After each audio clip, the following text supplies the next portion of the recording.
juzgados. Acoso en las puertas de los juzgados.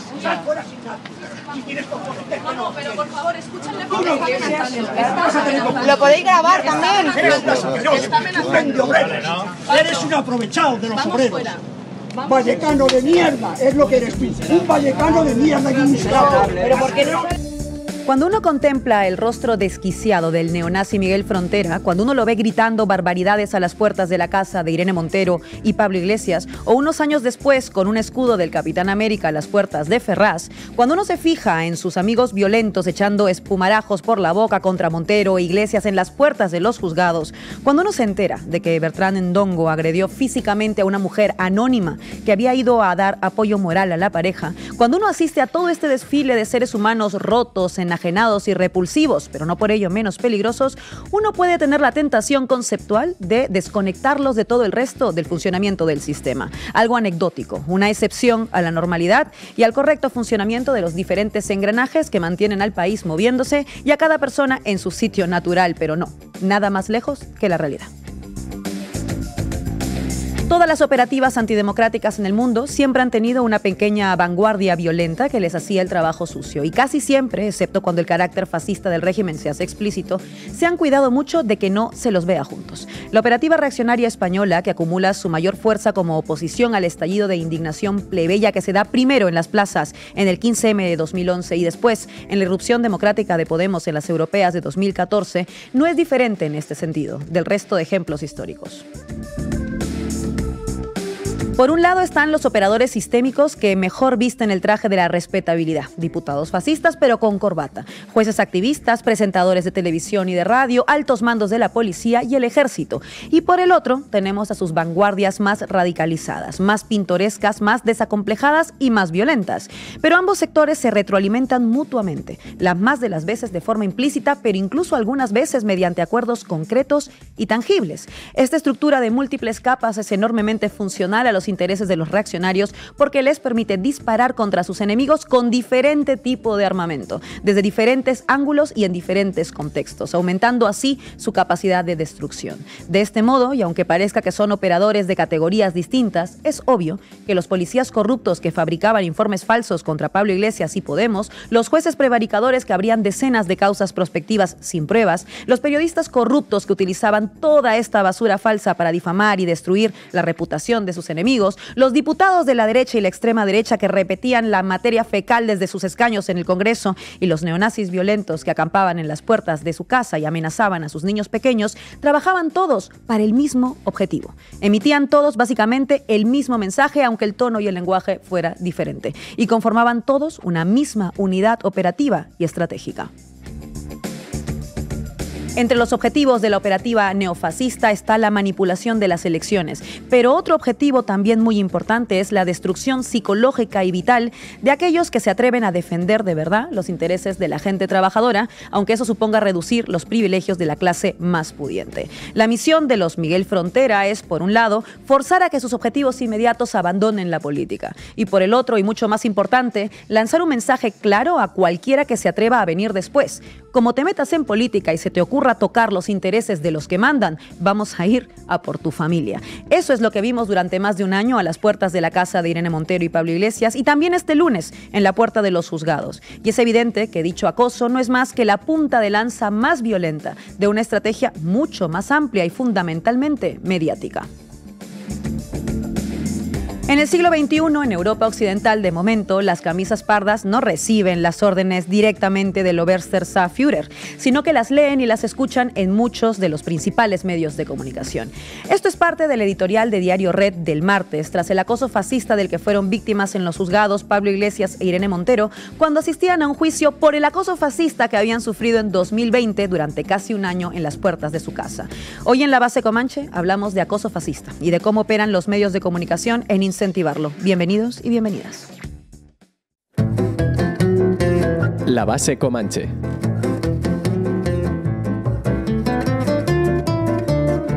Hoy hablamos de acoso fascista. Pao, cuéntanos, ¿qué datos tienes? Pues sí, vamos a hablar un poco de qué es lo que pasó el lunes, quiénes eran los personajes que había por allí rondando, y también vamos a hablar de la diferencia entre el escrache y el acoso. Que creo que se incorpora en el equipo Robert Saavedra, que hará el análisis mediático. Robert, ¿cómo ha sido leer estos medios de comunicación?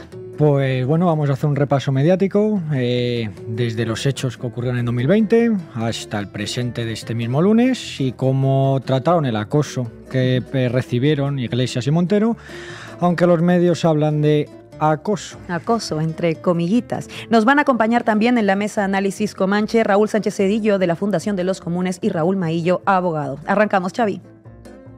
La base de datos. Buenas tardes, Pau. Buenas tardes, Laura.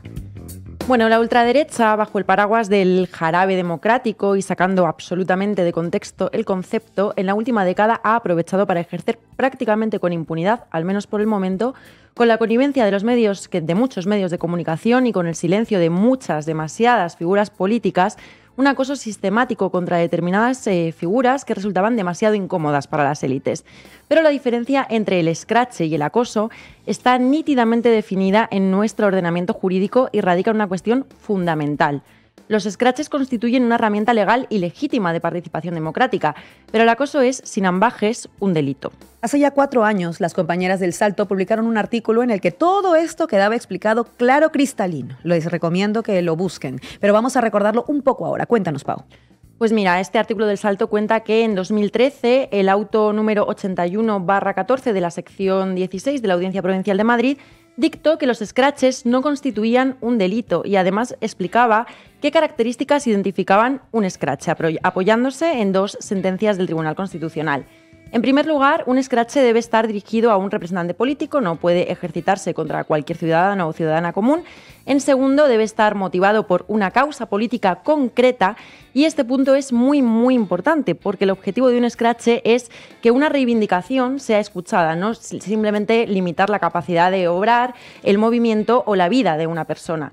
No puede consistir, por ejemplo, en amenazas ni en el empleo de la violencia, porque entonces no es un escrache ni es jarabe democrático, es acoso. El ex vicepresidente del Gobierno y director de este canal, Pablo Iglesias, y la ex ministra de Igualdad y candidata a las elecciones europeas del 9 de junio, Irene Montero, esta distinción la conocen bien.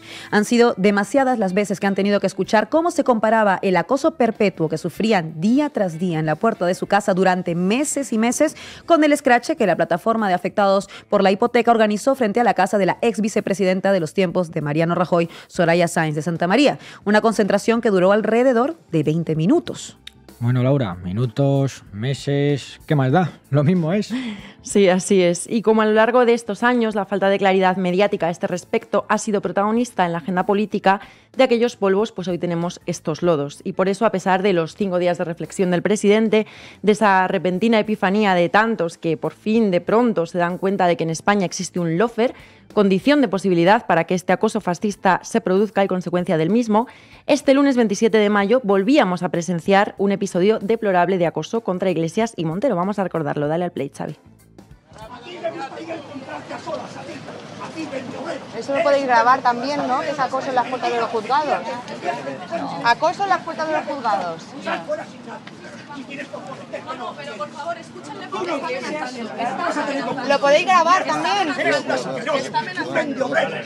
Eres un aprovechado de los obreros.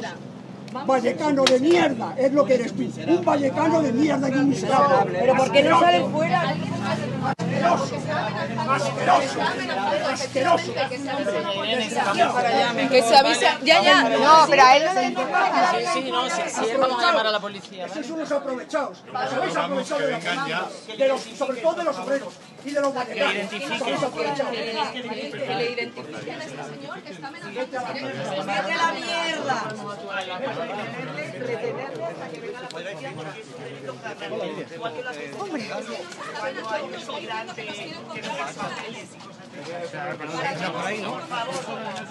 Tengo que irme al juicio y mira, esto se pone a discutir. ¿Tener a quién? Valiente, salir de ahí. Venga, salir a la calle a decirle a vuestros Que yo salgo sin problema, señora. No. Que yo salgo sin problema, pero que sois unos acosadores, fascistas. Hombre, fascistas. No, pues estás grabando tú. Que no te grabas, estás en la calle, que no grabas lo que me da la gana. Fascistas y acosadores. ¿Estás grabando tú? Hombre, ¿no estás grabando tú? Sí, fascistas y acosadores. Fascistas y acosadores.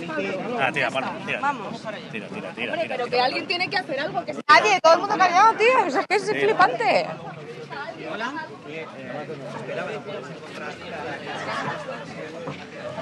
¿Dónde está esta que la vamos a grabar y la vamos a sacar?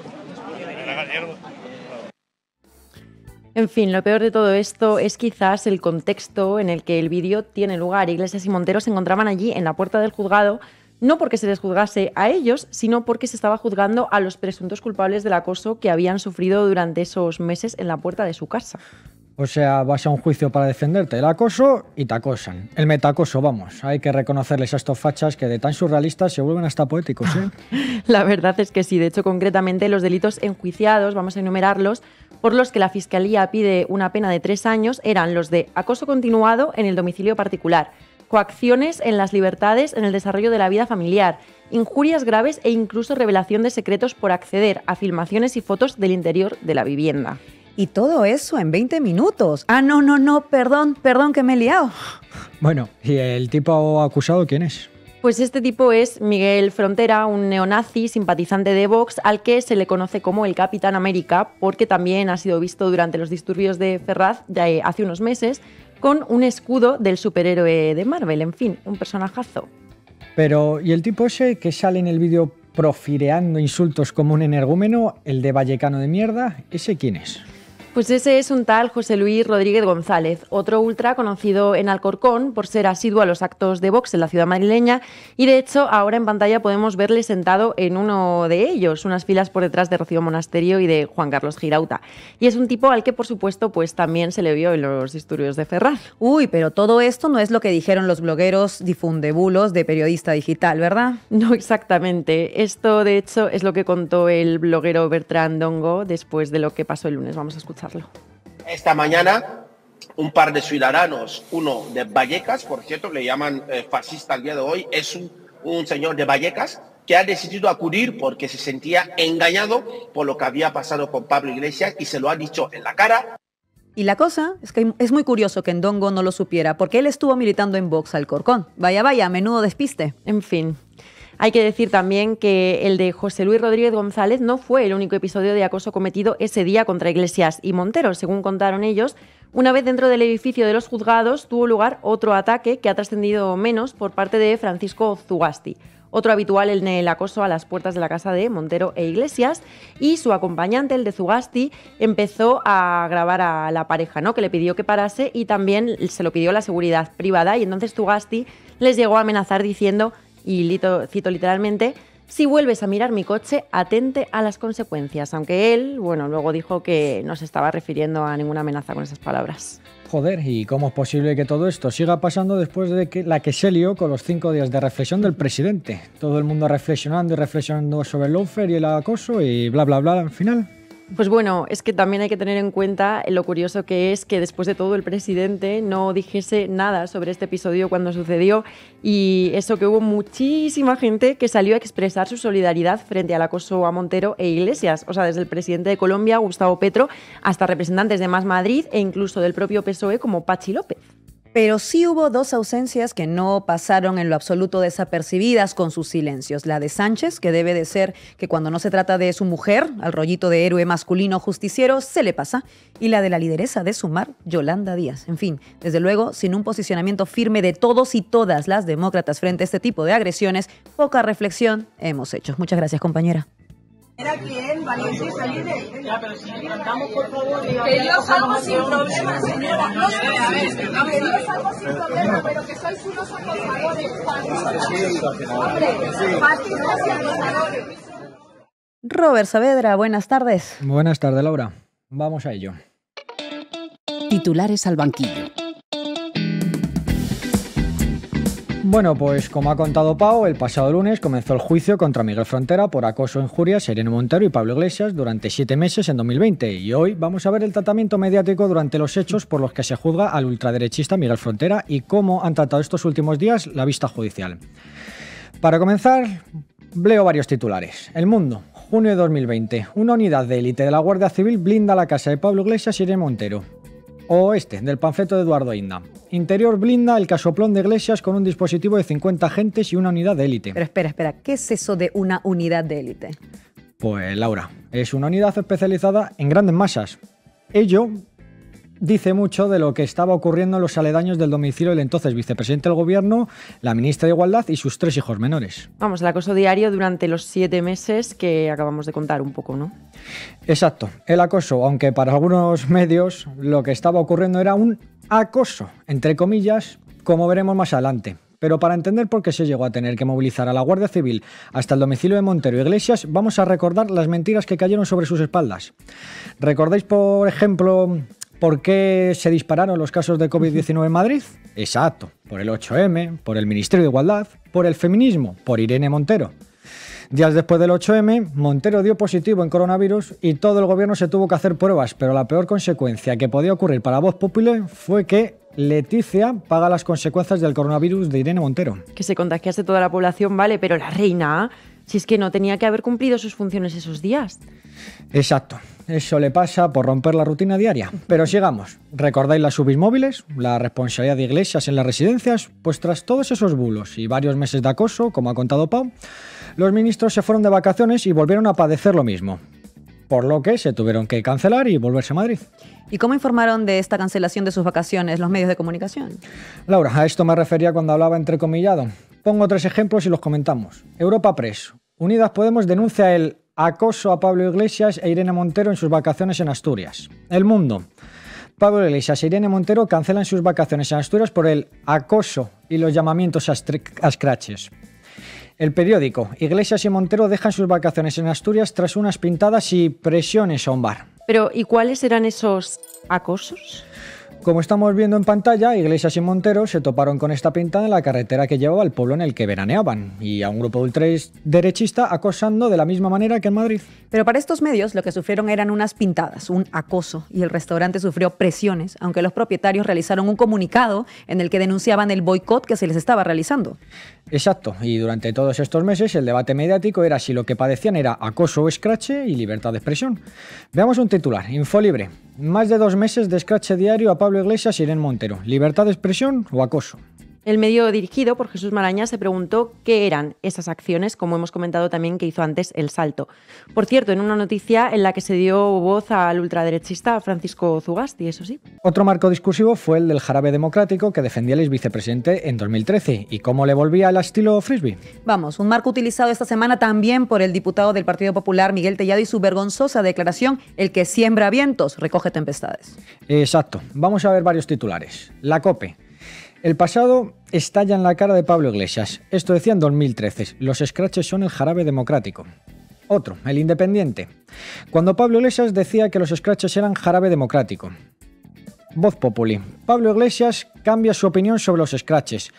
Antes le parecían jarabe democrático y ahora son malos. O sea, no entender, o mejor dicho, no querer entender que no es lo mismo un escrache protegido por la justicia, de hecho, como parte de la libertad de expresión y de concentración, que es el jarabe democrático al que hacía referencia Iglesias, a un acoso continuo, diario, con amenazas y violando la intimidad de una familia entera, pinchando cámaras de seguridad del domicilio, no suena precisamente a un error.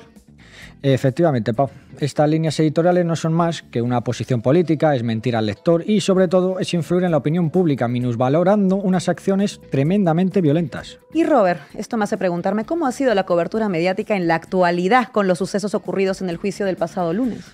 Pues bien, Laura, gran parte de los medios han hecho una cobertura ante las intimidaciones y agresiones verbales y físicas del lunes bastante vergonzosas. Primer titular, el medio dirigido por Angélica Rubio.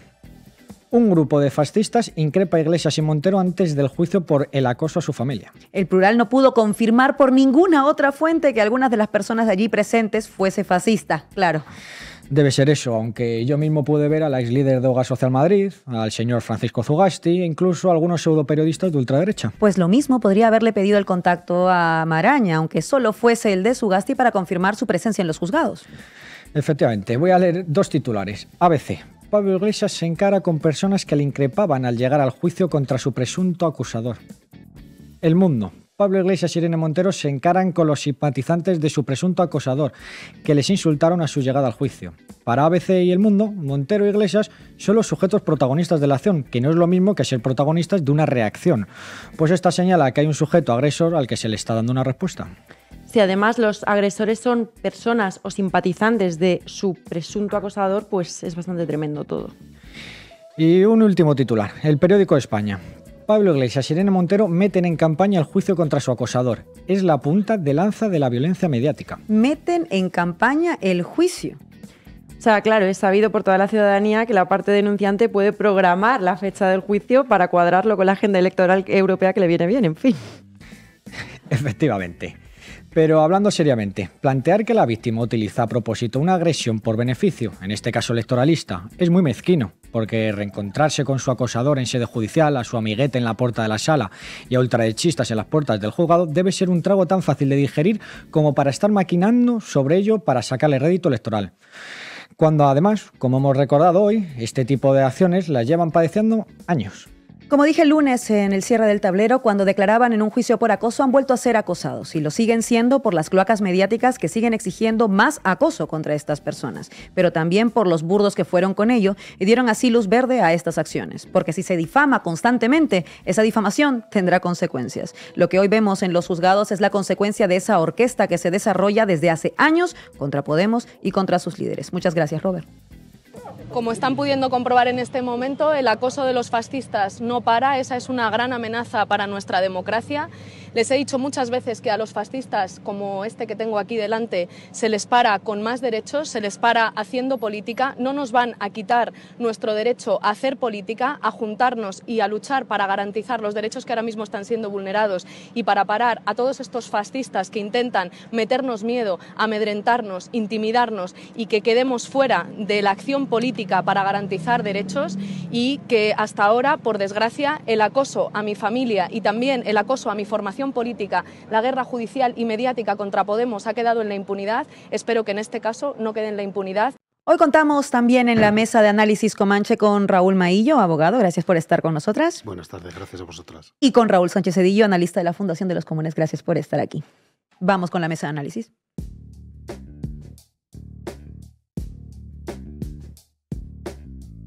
Planteo una primera pregunta un poco más amplia para empezar a abrir juego, que es, ¿qué nos dice de la democracia española? Me parece importante eso. De la democracia española, que en algunos casos veamos sucesos como los que han ocurrido el lunes y también como los que ocurrieron en 2020, ¿no? Acoso fascista, y que tengan una impunidad alucinante, y que por otro caso veamos también temas como el de los chavales de los 6 de Zaragoza, 4 de ellos ya en prisión. ¿Qué nos dice esto de la democracia española, Maillo? Pues yo creo que lo que dice es que tiene unos límites importantes y lo que demuestra es la calidad, ¿no? Se hizo mucho análisis de las palabras de la baja calidad de la democracia española y yo creo que es lo que demuestra. El otro día estaba el responsable de prensa del TSJ de Madrid para facturar, para que pudieran los medios de prensa informar, para permitirles el acceso a la sala. Resulta sorprendente que cuides que eso esté produciéndose y que se pueda tener acceso por los medios de comunicación y que no establezcas ningún operativo ni de seguridad privada ni ningún operativo policial que permita que las víctimas que van a ejercer su derecho, tanto como acusación particular como testigo víctima, se vean enfrentadas al mismo acoso que vivieron durante meses en sus casas. Sí, es un poco alucinante. Vas a un juicio por acoso y eres acosado en ese juicio. Cedillo. No, más que nos dice, nos confirma. Digamos que yo creo que la llamada democracia española no se puede considerar como una especie de gráfica, ¿no? Que baja, sube la calidad, ¿no? Como si fuera un análisis de producto. El termómetro dice un síntoma, que es la fiebre. La analítica de sangre dice habla de otros síntomas y luego pues ves que, ¿no? Que por dentro está todo podrido, ¿no? Como estaba el cuerpo del generalísimo en el 75. Es decir, lo que nos confirma es la continuidad de un régimen que en algunos de sus departamentos interior, justicia, defensa, las finanzas mismas, pues cada vez que nos adentramos más vemos que prácticamente hay una estricta continuidad de procedimientos, de estrategias y de impunidad. Yo creo que esto lo confirma. Lo que se ha hecho con Podemos, pues es lo que se hubiera hecho, con algunas variantes, con el Partido Comunista en la transición, si no hubiera hecho ese pacto. Es lo que se ha hecho con diferencia, porque ahí hubo muertos, ¿no? Donde dice, por ejemplo, Miguel Tellado, ¿no? ¿Qué es lo que dijo? Quien siembra vientos. Quien siembra vientos. Yo recuerdo lo que dijo Fraga, cuando podía ser una cuestión, Manuel Fraga, el líder de la derecha, de la transición, cuando empezó a matar el GAL. Dijo, quien con hierro mata, hierro muere, ¿no? Y dejó de ser, es un tema de discusión, salvo por el Partido Comunista, la propia Batasuna, que en aquel momento no iba al Parlamento. Son distintos procedimientos en la medida de ¿qué? De la aceptabilidad. En aquel momento había una aceptabilidad del GAL, porque prácticamente desde El País a Diario 16 decían, ¿qué ha pasado aquí? Qué extrañas muertes, ¿no? Y esto lo vemos que prácticamente, pues bueno, salvo el asesinato de los líderes de Podemos, estaba todo permitido, ¿no? Pau, pregunta. Yo quería preguntaros, a mí me llamó bastante la atención después del pifostio que había montado Sánchez con todo el tema de denunciar el lawfare, ¿no? Aquí abanderado de la crítica al lawfare y demás, que no dijera nada con respecto a estos hechos. Entonces, creo que es importante poderle explicar a la gente por qué no son cosas desvinculadas la una de la otra, ¿no? Por qué el lawfare es el caldo de cultivo perfecto para que este tipo de agresiones tengan lugar y por qué este tipo de agresiones son también, a su vez, consecuencia y causa que luego posibilitan que el lawfare pueda salir adelante en los juzgados. ¿Si podéis explicárnoslo? Bueno, yo lo que creo es que fundamentalmente lo que hace es que refuerza, el lawfare viene a suponer una utilización de la justicia contra tus enemigos políticos. Una utilización perversa puede ser con jueces que o prevarican o rozan la prevaricación, o con jueces y fiscales que no quieren sentir la presión, esa presión de ser portada, de ser juzgados, de ser llamados juez o fiscal podemita, en fin, en definitiva, una presión que lo que hacen es pues afectar a la íntima convicción de cualquier órgano jurisdiccional para no dejar pasar esto y para accionar conforme quiere el lawfare. Y en realidad los hechos del otro día lo que vienen a confirmar es esa impunidad que acompaña a todo esto. Yo creo que es una doble cara en la que por un lado lo que se le dice a la gente es estar en un proyecto transformador no te va a compensar, no te compensa la vida, esto va a ser un acoso continuo, tu vida va a ser un infierno, y por un lado están las acciones legales, pero por otro lado está este continuado acoso, esta continuada presión, y es en tu casa, en los actos cotidianos, cuando vayas a los juzgados, y sobre todo esa sensación de desamparo de las instituciones. Es decir, que un ciudadano que acude a los juzgados al ejercicio de sus derechos llamado por la Administración de Justicia se encuentra poco menos, ahí se han visto las imágenes, que se tiene que defender a sí mismo, que tiene que aguantar las amenazas, los intentos de coacciones cuando va a testificar. En definitiva, pues combina la doble vía de, por un lado, te acoso en procedimientos judiciales que al final acaban en nada, pero que desgastan, que tienen las energías ocupadas ahí, que requieren recursos, que tiene un desgaste político, que se queda el bueno, por algo será, y luego también la sensación de hasta cuándo tengo que aguantar, que enlaza un poco en la pregunta de, en esa reflexión es hasta cuánto se va a permitir, cuándo se va a empezar a intervenir y cuáles van a ser las reformas. Yo en este caso podría hablar de legales, pero también las actuaciones políticas para confrontar esto. Sin duda, porque como decías, el coste no solo es legal, hay costes pues desde económicos hasta políticos, sobre todo, y sociales. Voy a recoger el cable de lo que estaba planteando Pau y voy contigo, Cedillo, y que tiene que ver con el papel del PSOE, ¿no? No solamente Pedro Sánchez, pero en particular de Pedro Sánchez. De los 5 días cuando se trata de su mujer, a no decir absolutamente nada en este contexto con el acoso del lunes, pero también a no hacer absolutamente nada cuando se trataba de su vicepresidente y de su ministra. ¿Qué nos dice esto del Partido Socialista? Nos dice que Pedro Sánchez en ese sentido no es bastante habilidoso, desde el punto de vista de imagen es el mejor líder histórico del Partido Socialista desde la transición, a mi modo de ver. básicamente porque Felipe González estaba completamente protegido, ¿no? Y es todavía un sistema de televisión pública, ¿no? En buena parte de su mandato. Se le atacó profundamente y ahí cayó, mientras que Pedro Sánchez vemos que tiene esa habilidad. Pero yo creo que debemos apartarnos un poco del personaje Sánchez para ver que ese es el papel del Partido Socialista histórico. El papel del Partido Socialista fue colocarse como un actor excluyente y exclusivo de cualquier reivindicación de progreso, progresista, ¿no? De cualquier reforma democrática, de cualquier avance social y legislativo, al precio de la criminalización de toda su izquierda. Eso ha sido una invariante. El comportamiento del Partido Socialista con Anguita parece cosa menor, aunque fue durísimo, fundamentalmente delegado en Prisa, pero en esto... precisamente porque hay una novedad, que es el acceso al gobierno de una fuerza que viene de la periferia del sistema, incluso de fuera del sistema, ¿no? En gran medida. Es decir, es una fuerza contra el régimen, es una fuerza republicana, es una fuerza con enorme contenido de redistribución del poder y de la riqueza y por lo tanto anticapitalista. Ahí, digamos, la falta de escrúpulos es absoluta. Es que solo tenemos que imaginar esos consejos de ministros donde pues habría palmaditas, imagino, habría alocuciones de Marlaska diciendo estamos haciendo lo que podemos. Y precisamente se lo estaba diciendo a personas como Pablo, como Irene, que, como cualquiera que ha participado en manifestaciones, sabe que la policía tiene los mandos de la policía, el ministro de Interior, la delegación del gobierno, tiene la absoluta capacidad y autoridad legal para hacer que nadie se acerque si no se puede acercar. Es decir, de una capacidad operativa para haber impedido eso. Puedes imaginar, bueno, un día, dos de sorpresa. No se hizo y eso obviamente forma parte de una práctica que significa identificar a la víctima y al victimario, asociar al peligro, asociar al miedo, asociar justamente aquello que puede romper las reglas del juego democrático a quien cuestiona la falta de democracia, ¿no? Y eso es una práctica absolutamente uniforme por parte de todo el régimen mediático, judicial y en este caso el Partido Socialista.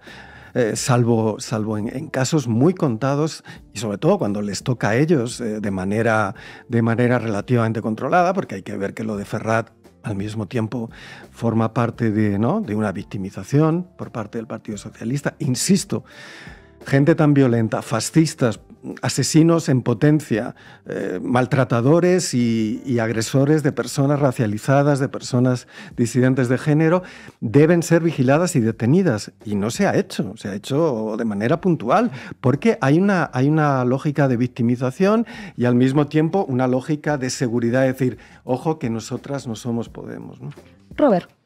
Yo quería preguntarte, Maillo, desde una perspectiva legalista, ¿no? Del derecho, ¿cómo poner freno al Mediafair, ¿no? No se puede entender el acoso que han recibido esta semana Pablo e Irene, sin el papel de los medios de comunicación, incentivando, avivando el fuego, ¿no? Y mintiendo. ¿Qué se puede hacer, ¿no? para frenar ello?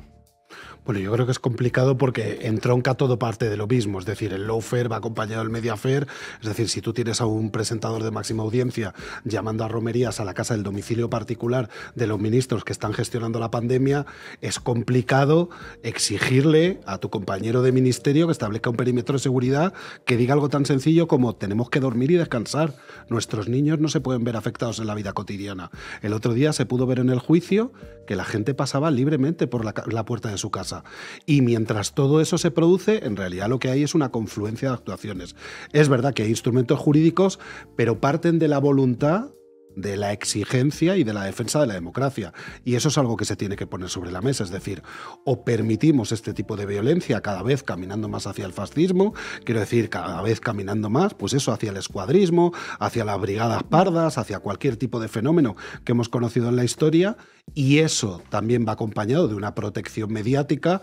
Hemos visto cómo ha habido sentencias en las que se establecen determinadas interpretaciones que serían inadmisibles para cualquier otro colectivo, ¿no? De frente a la libertad de expresión, permitiendo insultos, permitiendo injurias graves que serían así interpretadas en cualquier otro contexto, y yo creo que es una cuestión de voluntad democrática, tanto en lo judicial como en lo mediático. Pau, recogiendo un poco lo de que decías, yo te quería preguntar qué expectativas hay ahora de cómo se vaya a desarrollar el juicio que ya estaba teniendo lugar, el proceso, pero también esa nueva denuncia que creo que ha interpuesto Pablo Iglesias, ¿no? A raíz del acoso del otro día. ¿Qué podemos esperar judicialmente de todo esto?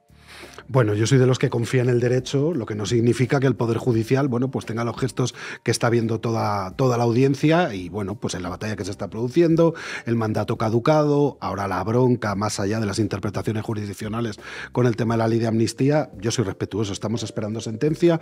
Yo creo que el juicio salió honradamente y desde luego con posición de parte, pero creo que salió bien, se acreditaron todos los elementos, el elemento del descubrimiento de los secretos, el acceso al interior, pudiendo describir a Pablo Iglesias en el porche de su casa, que tenían ropa tendida, el perro que sale, pudiendo a este señor le identifican, creo que es en 170 días 50 veces, es decir, a lo largo de 7 meses, 1 de cada 3 días le identifican, que no significa que fuera solo esos días, sino que todos esos días le identifican.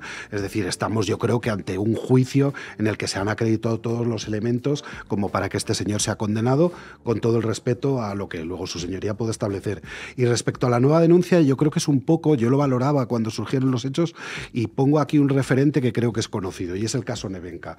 Es decir, es saltar de cuando un hecho continuado no es lo mismo que una acumulación de hechos individualmente considerados. Es decir, el pensar o tratar de separar que Pablo Iglesias e Irene Montero salen en un espacio físico como esta mesa y se tienen que encontrar a un señor que les acosaba en su chalet cuando estaba llena la sala, no podía entrar a audiencia pública, no pintaba nada, y el único objetivo era, 1, grabarle con la cámara, y 2, accionar frontalmente, buscando y forzando una comunicación no deseada por Irene y por Pablo, tratando de amenazarles, tratando de intimidarles, tratando de alterarles. Yo creo que lo que nos encontramos ahí es con que no puede ser considerado un hecho como si nosotros salimos ahora a la calle y alguien nos insulta o alguien nos amenaza como un hecho casual, sino que hay que valorar todo ese contexto, toda esa continuidad y todo ese fenómeno que se construye de una manera sistematizada y continuada en el tiempo. ¿Y si la condena llegase a tener lugar, crees que cambiaría algo? ¿Sería un punto de inflexión para cómo está considerado también, pensando, ¿no?, en esa diferenciación que hay entre lo del jarabe democrático y el escrache? La condena que hubo, el reconocimiento del escrache como un derecho en el caso de Soraya Sáez de Santamaría, sí que significó un poco un punto de inflexión en esa valoración que tenían socialmente quizá los escraches como una herramienta política.